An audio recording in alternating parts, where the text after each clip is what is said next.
Good morning, metalheads of the internet, and welcome to a brand new episode of the Metal Meltdown. Today we are talking about the latest studio album from Malevolence entitled Where Only the Truth is Spoken. This is the fourth full-length studio album from this English beatdown hardcore metalcore crew. They've been kicking around for roughly 15 years or so by now, but I feel comfortable saying there's a strong probability, at least, that the vast majority of us came to know of Malevolence back in 2022 with the release of their third full-length studio album, Malicious Intent, which I thought was fine. It was fine. It was fun, burly, gnarly, full of plotting, bludgeoning riffs and big screams, and it had energy and a lot of momentum and stuff. It was a solid record, don't get me wrong. But I saw people talking about this as if it was the second coming of fucking Christ. I remember crazy, overwhelmingly, glowingly positive reviews and just crazy fucking comments about this record. And I don't really get it, because I don't really see what Malevolence brings to modern hardcore and metalcore that a lot of other bands aren't doing. And for that matter, maybe doing it better? And I'm seeing the same kinds of reactions all over again with this new album, Where Only the Truth is Spoken. More overwhelmingly positive, glowing reviews and comments across the goddamn board. Blabbermouth gave it a 9 out of 10, Kerrang gave it a perfect 5 out of 5 score, calling it a modern metal masterpiece. And something called Out of Rage magazine said, and I quote directly, with Where Only the Truth is Spoken, they haven't just raised the bar for themselves, they've raised it for everyone else in the game as well. And once again, just like with 2022's Malicious Intent, I'm just not seeing what y'all are seeing. I'm not hearing what y'all are hearing. This wild enthusiasm that my peers and other critics and people online seem to have for this band, and for specifically this album. I don't have it, I guess. Now, I want to stress before we go any further, I don't think this is a bad album. I don't think Malevolence is a bad band. I think that if you're in the mood for some groovy metallic hardcore, metalcore, beatdown hardcore, whatever the fuck you want to call it, you're gonna get it. You're gonna have fun. Malevolence is a very blunt, honest, unapologetic, crushing force within modern day metalcore and hardcore.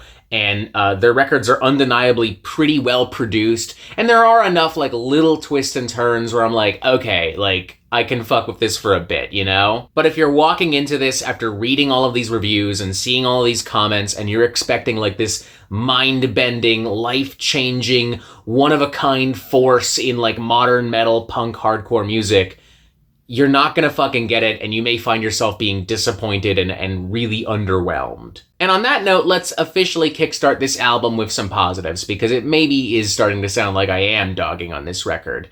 I think Malevolence have a really strong sound. It is an undeniably, heavy, burly, muscular, meaty, kind of beat down hardcore metalcore sound. It feels like a combination to me of the more gritty, straightforward, abrasive, cutthroat kind of hardcore I would get from a band like Hatebreed, and also some of the nuances and some of the dynamics and groovy kind of metal I would expect of a band like Lamb of God. Maybe not the most clever or unique combination of sounds ever, but semi-effective nevertheless still throughout. Opening number, Blood to the Leech, for instance, does a pretty decent job kind of going back and forth between these metalcore, hardcore breakdowns and these more beat-downy kinds of drums and riffs and onslaughts, and also more rapid-fire, groovy kind of metalcore bits and pieces. Lots of barking vocals, lots of dirty, gritty guitar textures and tones.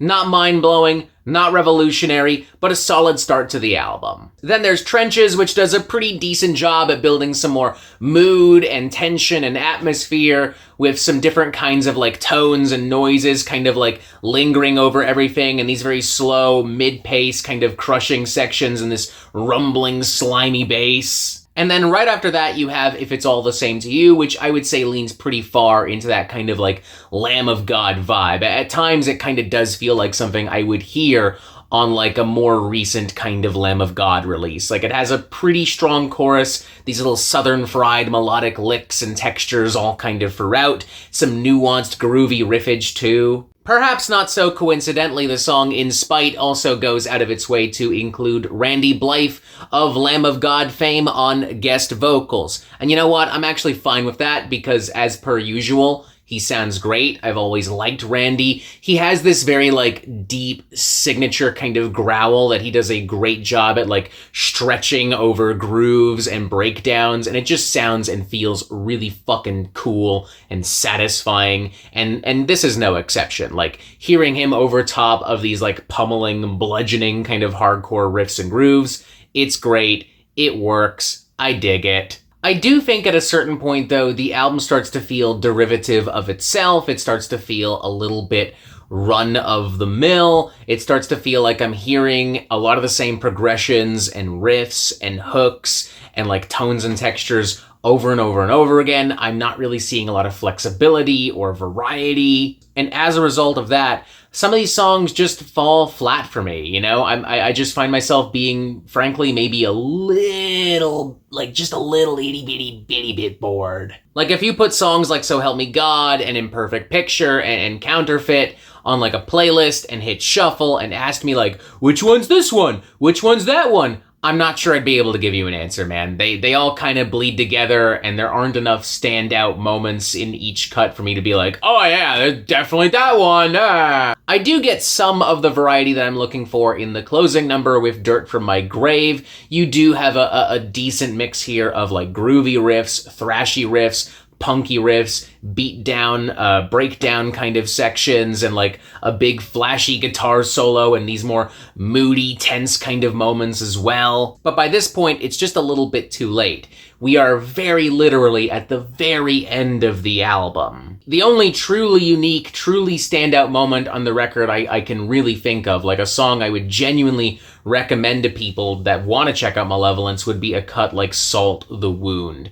I enjoy the slower, moodier, almost kind of southern fried melodies and licks across the board here. I like that almost kind of like sludgy kind of underbelly that this whole thing has. Lots of great emotive, soulful sounding and feeling guitar leads as well. And, you know, despite this, it doesn't feel sappy. It doesn't feel like we've killed the vibe. Like, you still have some really fun, crushing, pulverizing, hardcore, metalcore goodness. It's just now it has, like, more of a weight and a substance to it that I can really feel and recognize and fuck with. In a sea of 9 out of 10, 4.5 out of 5, 5 out of 5 scores, it appears I will be standing in a little boat by myself with my measly 2.5 out of 5 score. But a semi-enthusiastic 2.5 out of 5 score, if that makes sense. Like picture this. We're in a record store, and you've never seen this. You pick this up, and you look at me, and you go, hey, Uncle Melty, would you recommend this? I wouldn't be like, whatever. It's like, I'd be like, yeah, it's okay. It's got these bright spots. It's not really my thing, but like a lot of people like it. Maybe you will too. You know, that's kind of my thing. I just kind of come to this consensus that I'm just not seeing or feeling what everyone else is seeing or feeling, but I still think that there is stuff that can be fun, that can be entertaining, that can be of value here. For now, for me, 2.5 out of 5. I guess it just ain't my cup of tea. So be it. It is what it is. C'est la vie.